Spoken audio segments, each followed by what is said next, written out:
안녕하세요. 오늘은 2025년 소그룹 공과 제43과 다윗의 전천후 감사에 대해서 함께 나눠보도록 하겠습니다. 오늘 함께 나누실 하나님의 말씀은 시편 23편 1절에서 6절까지 말씀입니다. 영상을 잠시 멈추시고 성경을 펴셔서 하나님 말씀을 천천히 읽어보시기를 바랍니다. 말씀을 다 읽어보셨으면 오늘의 내용을 함께 읽어보도록 하겠습니다. 전천후라는 단어는 어떤 기상 조건에서도 제 기능을 다할 수 있다는 의미입니다.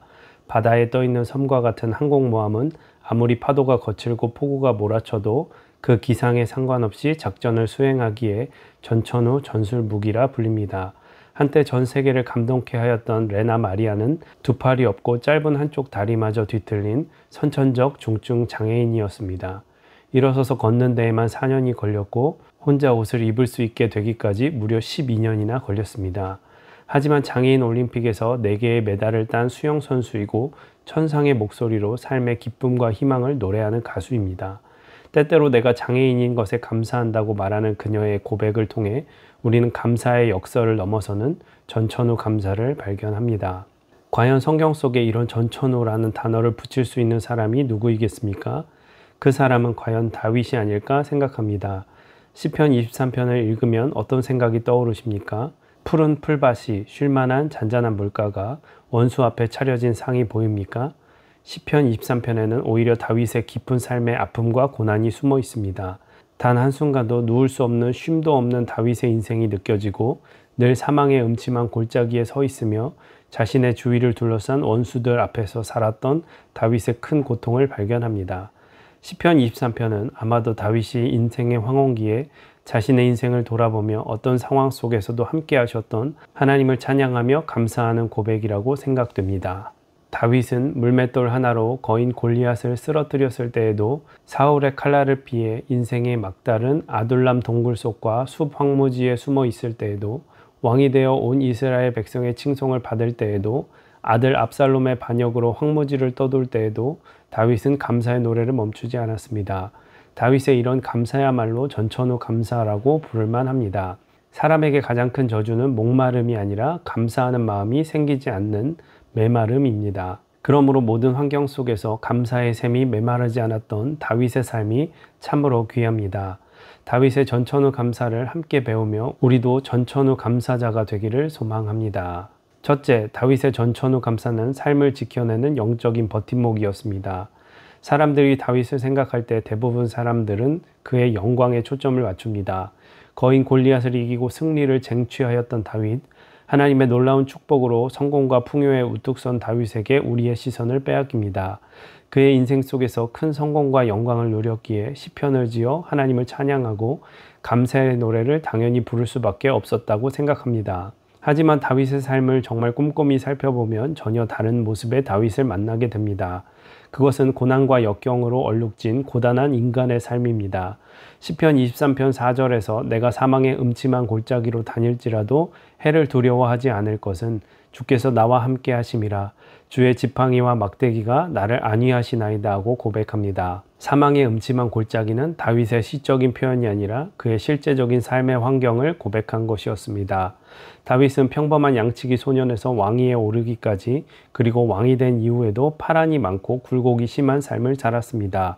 다윗이 시편을 지어 하나님을 찬양하고 감사했던 것은 결코 자신의 삶이 평온하고 행복했기 때문이 아니었습니다. 이세의 막내 아들이었던 다윗은 여러 형들에게 시달리며 들판에서 양치는 일을 했습니다. 사무엘 선지자가 찾아오기 전까지 그는 그저 양을 지키는 초라한 목동에 불과했습니다. 그런데 사무엘 선지자의 기름 부음을 받고 이스라엘의 왕으로 지목되는 순간 인생은 역전되었습니다. 그러나 다윗이 온전히 왕위에 오르기까지 무려 10년이 넘는 세월 동안 험난한 가시밭길을 걸어야 했습니다. 그는 질투심에 사로잡혀 자신을 죽이려 하는 사울왕을 피해 인생의 막장 아둘람 동굴과 숲 황무지는 물론 이웃 나라에까지 피신하며 도망다니는 비참하고 고단한 인생을 살았습니다. 심지어 자신을 알아보는 것이 두려워 침을 흘리며 실성한 척 하기도 했습니다. 왕이 된 후에도 아들 압살롬이 반역을 꾀해 오랫동안 아들에게 쫓기는 기가 막힌 인생을 살았습니다. 사실 다윗에게 이 전천후 감사가 없었다면 다윗의 인생은 무너지고 말았습니다. 인생의 막장 아둘람 굴에서 고백되었던 다윗의 전천후 감사, 아들의 칼날 앞에 쫓기는 처절한 인생 앞에 고백되었던 다윗의 고백은 그를 지켜내는 든든한 영적인 버팀목이었습니다. 모든 상황을 넘어서서 고백하는 우리의 전천후 감사는 우리를 지켜내는 든든한 버팀목일 뿐만 아니라 보이지 않는 영적인 성벽입니다. 둘째, 다윗의 전천후 감사는 종의 마음 자세에서 오는 것이었습니다. 하나님께서는 다윗을 내 마음에 합한 자라고 부르셨습니다. 다윗은 사실 하나님의 최고의 칭찬을 누린 사람이었습니다. 어떻게 다윗이 하나님 마음에 합당한 사람이 될 수 있었습니까? 그것을 알 수 있는 하나가 바로 다윗이 왕의 자리에 오르게 되었을 때 시골 기럇 여아림의 아미나답 집에 방치되었던 하나님의 법궤를 올리는 장면입니다. 다윗은 왕임에도 불구하고 그 법궤가 예루살렘 성으로 옮겨질 때 마치 어린아이처럼 기뻐했습니다. 한 나라의 왕이었음에도 너무나 기쁜 나머지 체면 불구하고 덩실덩실 춤을 추다 옷이 흘려내려는 것도 모를 정도였습니다.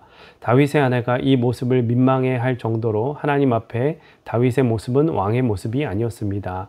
다윗은 하나님 앞에는 왕이 아니라 영원한 종이었습니다. 사울과 얼마나 다른 모습입니까? 사울은 겸손으로 시작해서 교만으로 그의 인생이 파멸되었습니다. 그러나 다윗은 하나님 앞에서 자신이 종인 사실을 절대로 망각하지 않았습니다. 인간적인 신분을 모두 내려놓고 어린아이처럼, 아니 종처럼 자신을 낮추고 하나님만 기뻐하고 감사하는 다윗의 마음이 전천후 감사를 가능하게 했던 것입니다. 오늘 시편 23편 1절에 여호와는 나의 목자시니 라는 고백은 하나님께서는 나의 목자이시고 나는 주님의 양이라는 그 종의 마음의 고백입니다. 다윗의 전천후 감사는 왕의 지위에서 종의 위치로 자신을 날마다 끌어내려 감사의 용량을 무한대로 넓혀 고백하는 감사였습니다. 여호와께서 우리의 목자가 되시고 우리가 주님의 양이 된다면 감사하지 못할 것이 무엇입니까? 그 양의 자리, 종의 자리로 돌아갈 때 보이지 않았던 푸른 초장, 잔잔한 시냇가, 원수들 앞에 주님께서 베푸시는 축복의 상이 우리의 눈에 선명하게 보이게 될 것입니다. 다윗은 날마다 주님의 종으로 살았습니다. 그러니 그는 모든 환경을 넘어 전천후 감사로 살았습니다. 셋째, 다윗의 전천후 감사는 하나님의 은혜를 의심하지 않는 믿음에서 왔습니다. 시편 116편 12절과 14절에서 여호와께서 내게 주신 모든 은혜를 내가 여호와께 무엇으로 보답할까? 여호와의 모든 백성 앞에서 나는 나의 서원을 여호와께 갚으리로다 하고 고백합니다. 다윗은 끊임없이 하나님께 받은 은혜를 헤아렸고 그 은혜에 어떻게 보답할지 생각하며 하나님 앞에 겸손히 무릎 꿇었습니다.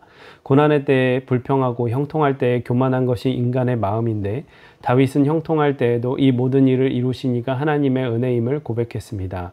시편 23편 6절에서 다윗은 내 평생의 선하심과 인자하심이 반드시 나를 따르리니 내가 여호와의 집에 영원히 살리로다 하고 고백합니다. 다윗은 하나님의 선하심과 인자하심, 하나님의 그 은혜를 결단코 의심치 않았습니다. 그러니 모든 삶의 환경 속에서 다윗이 전천후 감사를 고백하는 능력의 삶을 살았습니다. 찰스 스펄전 목사는 촛불을 보고 감사하는 자에게 하나님은 전깃불을 주시고 전깃불을 감사하는 자에게 달빛을 주시고 달빛을 감사하는 자에게 햇빛을 주시고 햇빛을 감사하는 자에게 영원토록 사라지지 않는 천국의 영광을 비춰주신다고 고백하였습니다.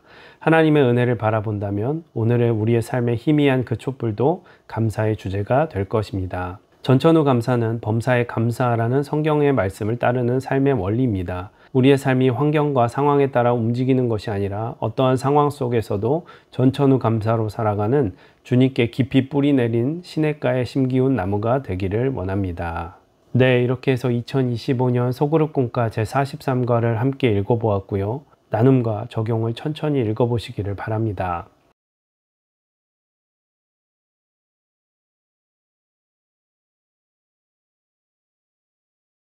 나눔과 적용을 다 읽어보셨으면 오늘 주님께서 주신 마음을 붙잡고 기도하시고 교회에 여러 중보 기도를 하신 후에 마치시면 되겠습니다. 고생 많으셨습니다. 감사합니다.